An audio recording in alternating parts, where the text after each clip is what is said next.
Go ahead, Chloe. All right. Thank you. Thank you. Gonna get this going right back. We are now going to jump in really quick. We're going to do just once again a little bit of housekeeping, a friendly reminder that all panelists have been invited to speak to share their knowledge and experiences with the community. Their appearance does not indicate any support or endorsement of Kelly Ransom's campaign or candidacy. This is an information gathering effort for the community at large. We thank everyone for their time and sharing their knowledge and experience. And with that, we'll get right on to our next guest. I am very excited to have talk. We're going to bring on Monica Cannon-Grant, CEO of Violence in Boston. She's done amazing work, someone that I personally really have respected for a very long time, and I'm just very excited and happy to have you here. Thank you, Monica. Thank you for having me. Thank you so much for joining us. I understand how busy you are. I don't know how busy you are. I can gather. So I just want to kick right off. Thank you for being here tonight, and thank you for the work that you do. It's so life-saving and so important to our communities. And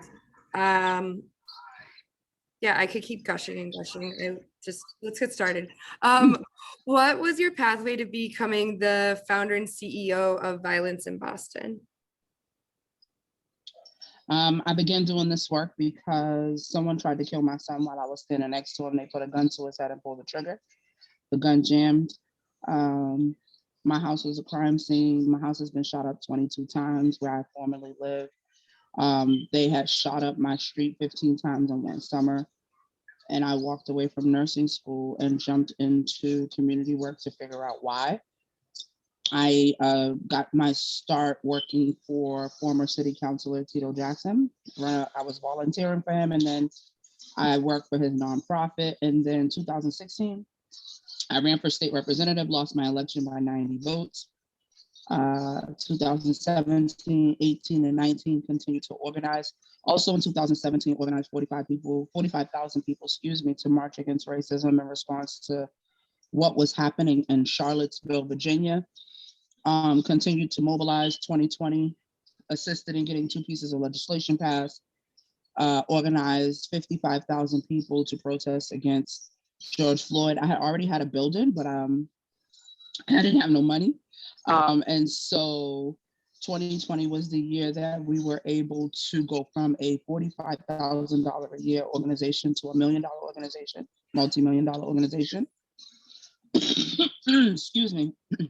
At the beginning of the pandemic, we were blessed to be able to feed over 80,000 people in the city of Boston in 15 weeks with the help of volunteer Boston Public School teachers as volunteer drivers, serving lunch and dinner every day, and just expanding on a lot of the work that I was already doing out of my kitchen.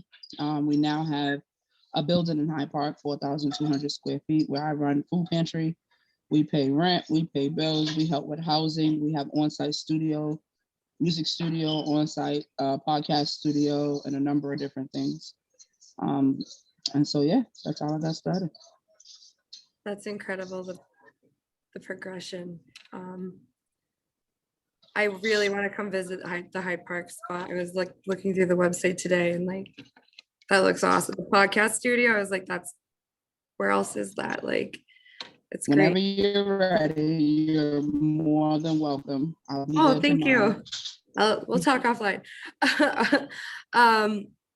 So I didn't have it in here, but I just want to make sure that everyone knows, what is the mission of Violence in Boston?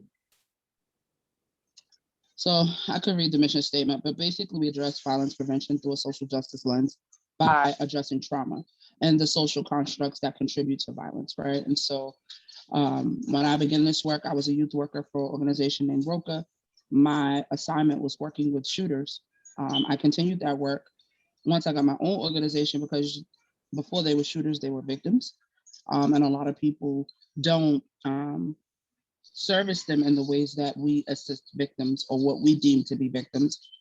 And so I wanted to highlight the fact that a lot of the things that victims experience, shooters have also experienced because they were once victims, by helping them with legal representation, housing, and all of the disparities that they are also experiencing, which led up to them being in the situations that they are. I'm a 90s kid, so I bared witness to the Boston Miracle, or what they call the Boston Miracle, but the miracle was that we had community. People would reach out. There were resources that would come to your community. You didn't have to go anywhere. People would literally knock on a door to see what it is that you needed. And then the connection was made through people who you knew from your community and trusted. And just realizing that that was the thing that worked. We have a model that works. Other states use our model. We don't use our model. And so one of my biggest frustrations is that. And yeah, that's about it. That's incredibly frustrating. What other states? If you don't mind me asking. Baltimore, California. There's about 4 states that use Boston's model right now. Wow. Mm-hmm. That's really good information. Thank you for telling me that. Mm-hmm. So I like to ask everyone, what does a typical day look like for you? But I also am interested in what a day during the pandemic looked like for you, because I was following along on social media. You pulled off an amazing effort, like eating 80,000. What does a day look like for me? Oh, yeah, I was gonna say that. How much time you got? So I can start my morning with addressing white supremacists on Twitter before I actually arrive to Violence in Boston. And then I get to Violence in Boston, and if it's a food pantry day, it consists of us getting prepared to service the community and give away bags of food. We do both dry goods and frozen, so we have meats and fish and all the things that families need to be able to make meals. It could be a number of Zoom calls. I could come into an emergency. It really depends on what's happening that day. There have been days when I got to the office and someone has gotten shot and killed in the street, and we get called to help with transportation or to assist the family or to transport the family or provide gift cards or resources.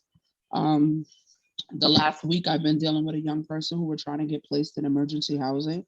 So my day has consisted of making sure he did the application, making sure we get everything in place so we can place him in emergency housing for his safety, and then helping him gain employment in that process. So tomorrow I have a meeting to help with his employment process. There are a number of different people who are willing to hire him. We just have to make sure that there's safety protocols in place to ensure his safety. But it really all depends. There are days when I get attacked by people that look like me. It could go one or two ways, Kelly. It could go one or two ways. Damn. I'm sorry that happens, but I do like that you're attacking white supremacists on Twitter. That's cool. But no, the amount of resources that you must have are like very abundant to be able to provide all these services to these people. Like it's incredible.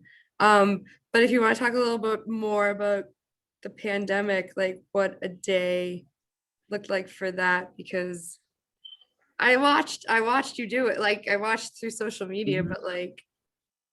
So when we began, we didn't have no money. I literally did grassroots fundraising every day, and I was just praying to God that we had the money for the next day.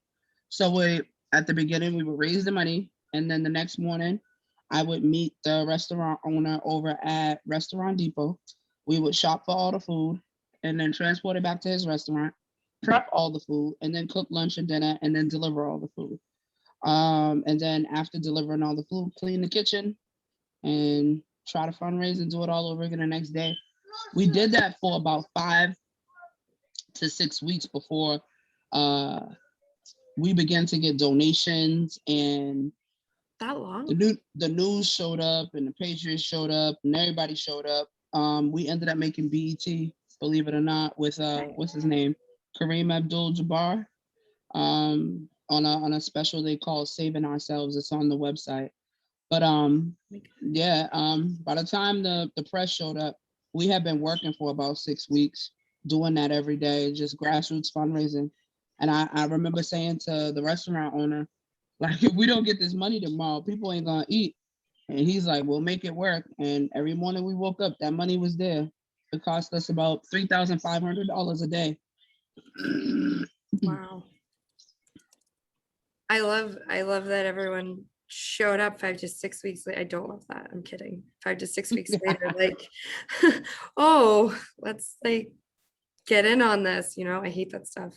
But I'm glad that you got the support that you needed to continue this or to do this during the pandemic, which is still going on. I want to acknowledge that the pandemic is not over. It's actually not going to be over for a really long time because the effects of the pandemic will be long lasting, which I'm sure you know. So shifting a little, but what does public safety and community support look like to you now and in the future? It looks like dismantling the police department. I mean, even back in the 90s, we're full aware that any type of public safety plan in the city of Boston, we're not going to arrest our way out of this problem. We're dealing with people who are suffering from addiction. We're dealing with people who are suffering from PTSD and trauma. We're dealing with people who lost their jobs, their livelihood and well-being from a pandemic. There are so many contributing factors that police officers cannot solve. I don't care how well trained, how much racial diversity training you give them, it's just not going to happen. So I would love to see, honestly, we get rid of police departments altogether, but I am very cognizant, I'm a realist, it's not going to happen in my lifetime. In the interim, I would love to see funding be shifted away from them and into things that actually work. So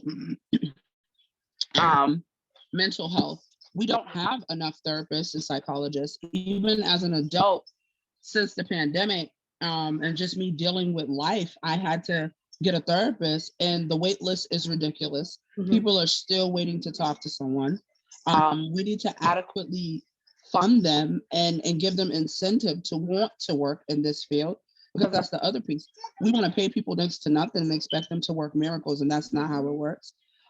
Adequate housing, all of these are contributing factors to public safety, right? If I have nowhere to eat and nowhere to sleep, you can't say that I shouldn't be angry and want to rob somebody. It's common sense, right? When we talk about guns, so I'm a pro-gun person. I'm just anti-violence. I think part of our biggest issue is that we don't properly educate people around firearms. We criminalize them instead of properly educating them, which causes them to do it illegally. It's just like if you tell a child no, and they really want to do something, they're going to find a way to do it regardless. Individuals are no different. And so I think that, Boston makes it really difficult for Black people in particular to get their license to carry. I think that shouldn't be a thing. I think that in regards to guns, we have some of the strictest gun legislation in this state, particularly. It's the states around us that don't have that same type of legislation and protections that need to be worked on. We just like to be in the forefront of everything, so we try to make it a Massachusetts issue, and it's not. And the last piece is take care of community. If people don't have jobs, if people don't have housing, if people don't have food inequity is real. People, they just dropped a report about how many people are due to be evicted due to the pandemic, because now that the protections are over, there's nothing stopping landlords from putting them out.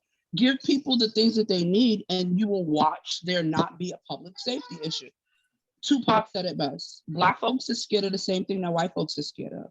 The difference is that those who are suffering from mental health, those who are suffering from medical conditions that contribute to their mental health are dropped off in our community with no services. So we're left to have to fight them instead of their services being provided to them adequately. And so when I think about public safety, that's what I think about. I think about taking all that money that the police department gets to do absolutely nothing. Boston police have a 96% failure rate in solving crime in communities of color.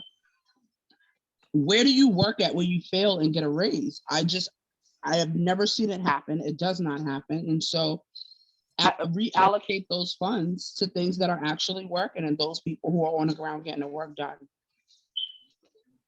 Yes. Everything you said, yes. Thank you for sharing everything you just said with me. So I'm running for city council, but I wanted to say, what are some actions city councilors can take to support initiatives like violence in Boston? But I actually want to say anyone who's in government, Mhm. because it's not just going to happen at the city hall. Like, this is the state house, this is national. So The other piece is that we have a charter that has a strong mayoral, weak city yep, council dynamic that contributes to how much the city council can actually do. And so when you talk about what they can and cannot do, I know that they were looking to change the charter. Lydia Edwards did something recently to change it. I think her timing is off, but whatever, tomato, tomato.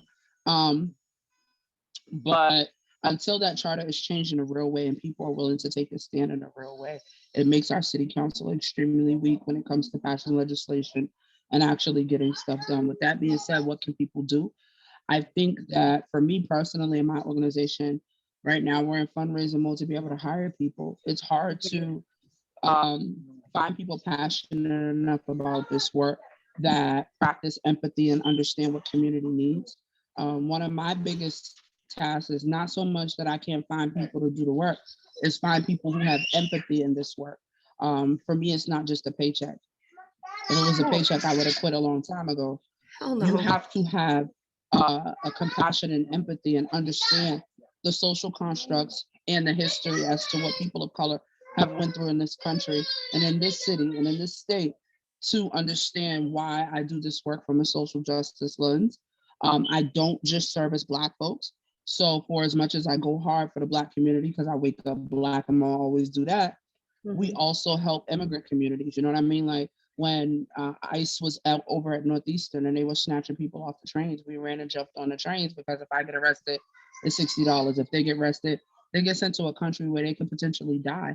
And it's understanding the lens of social justice in that way, which makes it difficult. So right now, what I'm looking to do is to hopefully hire some people, especially since I'll be leaving to go on maternity leave soon, so that the work can continue and we can expand. My dream is to be able to expand across the state and provide these services through all the connections and resources and partnerships that I've built over the years to be able to utilize them on a granular level. I did not congratulate you when we first got on, so congratulations. Don't worry about it. This is baby number 5. That makes this work even even more like incredible. Like me and like Kwame, feel free to chime in, because me and Kwame were talking earlier about he just had his first child and he can't imagine.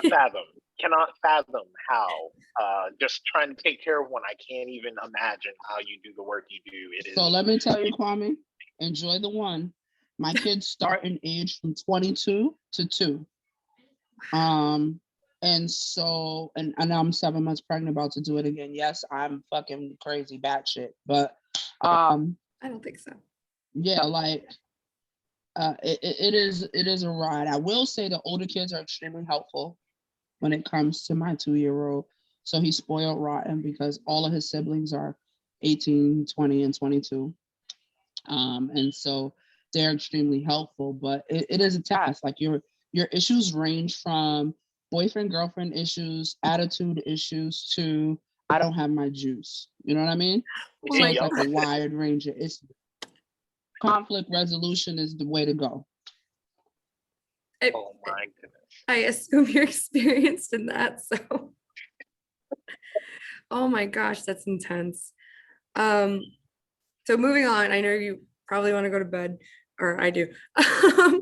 No, I would keep all the time in the world for you, Monica. What are the top 3? You can expand if it's more than 3. You can go off, I don't mind. Concerns that you hear from the communities that you work in. Housing is the biggest one. Definitely public safety, just in regards to the violence and the escalation of it, mainly at the beginning of the pandemic when everybody got sent home at the same time. And employment and funding, it's Boston and Massachusetts is resource rich, but implementation sucks. And being able to centralize them in a way where they're easy to find sucks. Yep. And so I don't think our issue is not having resources. I think that they're just not implemented properly. And they're not in a way where people can find them. They're not readily available. You have to be connected or know somebody to actually get through the amount of red tape that it takes to get help in this city. And it should never be that difficult to get help. And so that is one of my biggest concerns is I wanted to put together like a resource pamphlet of all the things that we have to offer as a city so that people who need certain things can readily find them. But I do so much stuff. I'm all over the place. We're still working on it. But that's definitely what I hear from community. Every time they call me, it's actually 4 things. It's can you help me find housing? I need a job. Do you know a resource? And can you protest because I've faced some type of injustice? And those are the 4 calls that I get on a regular basis. I am on pause from protesting at 7 months pregnant, but I try to utilize my platform in spite of the fact that I can't actively get out and protest right now. It's okay to take a break. Oh, you ain't gotta tell me. I say no effortlessly now. I know. I've seen posts where you're like, I'm done. I'm not doing anything. Don't contact me. And I think that's like setting boundaries is really important, especially in this work, because you can't do this work if you're not protecting yourself at the same time. Yeah, absolutely. I actually last night, in your comments on like resources, I had Toy Burton on. I'm sure. Do you guys know each other? Mm-hmm. So she was saying how, and to address things that you had talked about earlier, she's saying how like people in communities of color want to go and get care, but let alone the shortage of mental and behavioral health specialists in general, there aren't people of color, or especially she said Black men, doing the work. So they're not going because they want to talk to someone who understands what they've been through and like looks like them. And I completely get that. And I'm so grateful for the work that she does, because she goes out and provides all the resources for like suicide prevention and mental health. But I mean, I'm so happy that she's doing it, but she shouldn't have to do that. Like, I know she loves it. Like, that should exist. The city should be providing that. Like, well, I mean, if we want to get into what the city should be providing, then I should have been out of business a long time ago, because at this point I'm now getting city level calls. When something happens in the city, the actual organizations that the city employ to do this work call me. So yeah. I hope they're paying you. It's fine not to comment. They're not. Go ahead.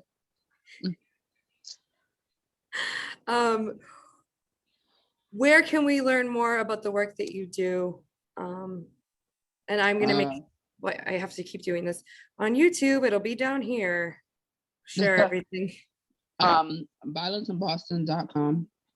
Violence in Boston is on Facebook, Instagram, Twitter, Snapchat, and TikTok.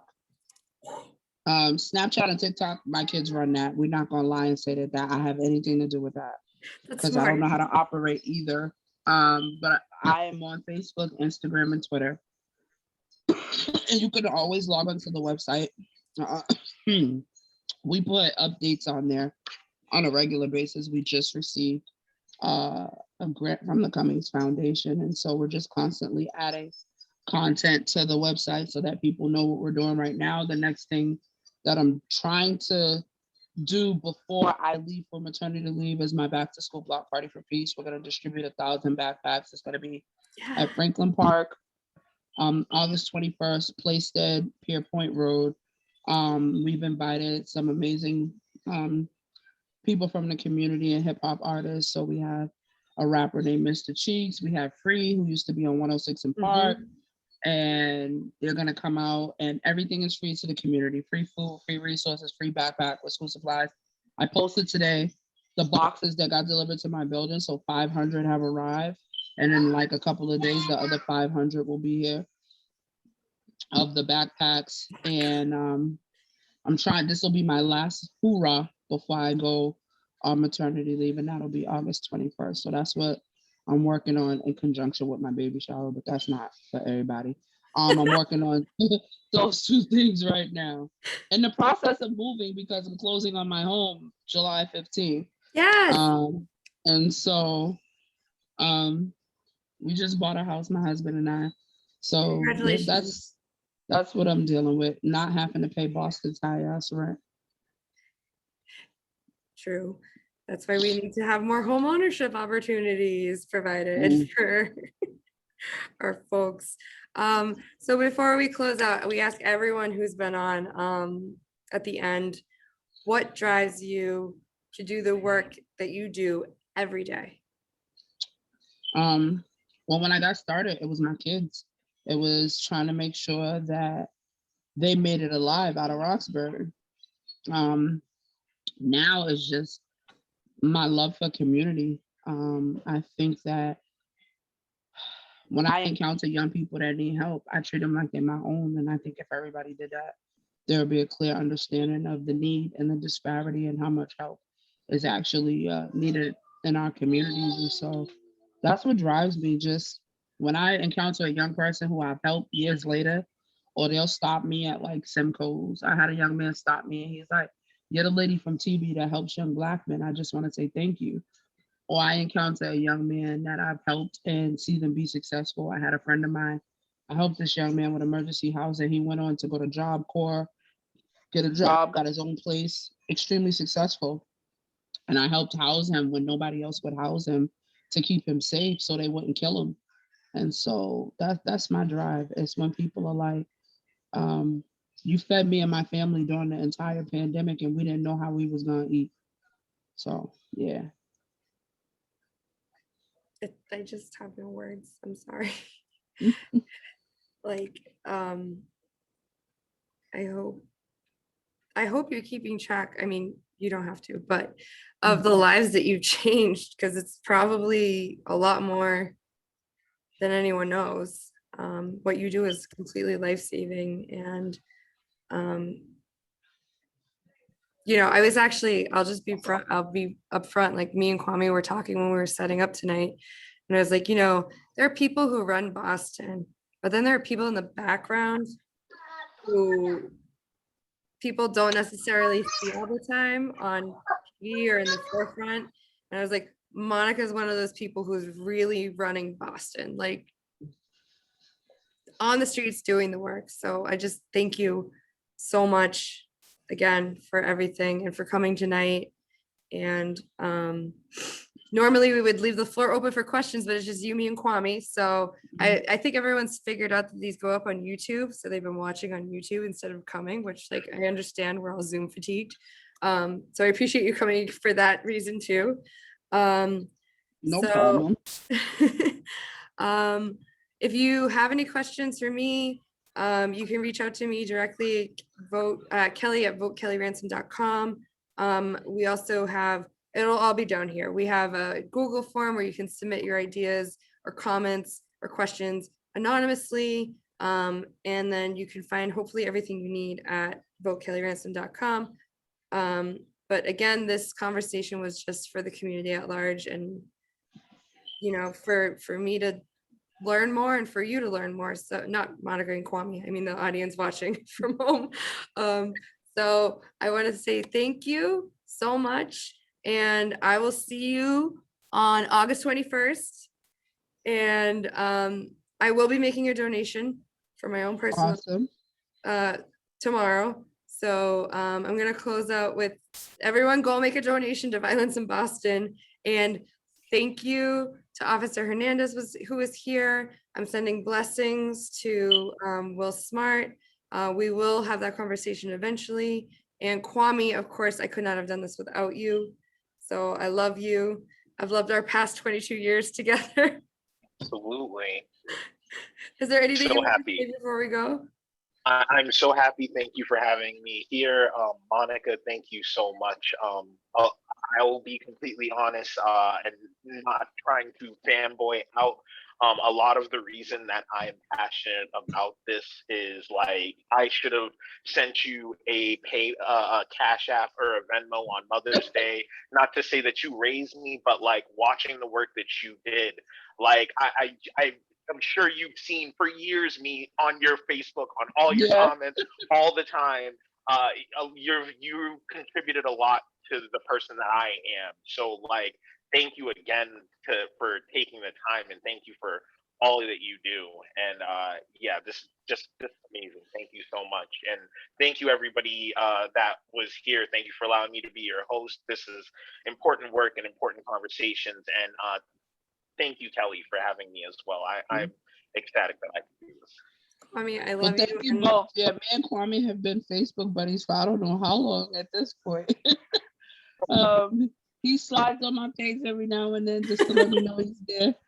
But yeah, no, I appreciate you guys for having me. It's been an interesting year, just given the pandemic and everything, and us now getting on the other side. And I'm grateful because there's so many people who don't have that story.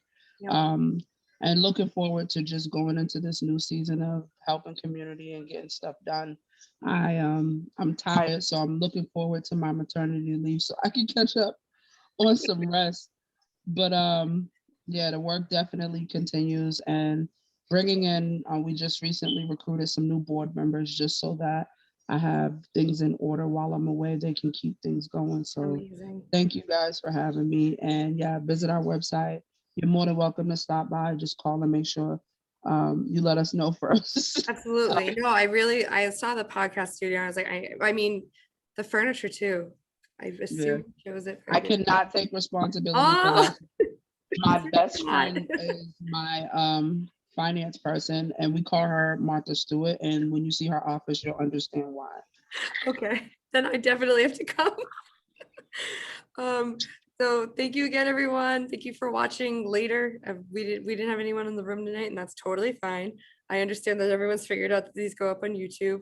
I'm gonna connect with Will, who I said works on the neighborhood trauma team and violence and prevention program, to see if I can fit him in and splice him into this video.